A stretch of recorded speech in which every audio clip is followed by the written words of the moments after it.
Hello mga kalaro, 5 p.m. result tayo ng Lotto ngayong August 14. Check your tickets. Ito na po ang hinahanap nyong resulta ng Lotto. Pero bago yan, thank you very much po sa mga tumaya ng Lotto sa Lotto outlet natin. Yung nag-walk-in at yung tumaya sa ating Facebook page, K3 Lotto Outlet. Sana po manalo kayo, okay? At syempre, kung gusto nyo pong tumaya, malayo ka sa outlet or nasa ibang bansa ka, message mo lang ako sa K3 Lotto Outlet. Ito na ang resulta ng Lotto ngayong alas 5 ng hapon, August 14. Happy Friday!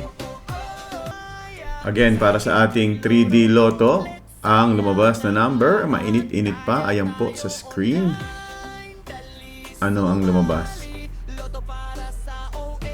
5, 4, 6. 546. Panalo ka ng 4,500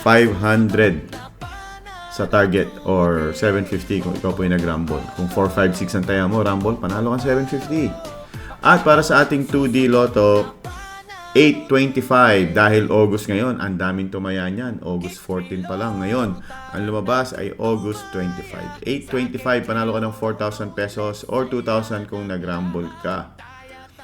Alright, so shoutout muna tayo bago tayo magtapos. Again, yung hindi pa nakakataya ng Lotto online, i-message mo lang ako dyan. K3 Lotto Outlet sa Facebook or Instagram. Shoutout, salamat Daisy Montano, Felmar Buagas, Gloria Cueto, Gloria Hera. At sa mga hindi nag-chat at nahihiya, huwag na kayo mahiya. Shoutout Julie Escayo at Shelly Akabalan. Thank you.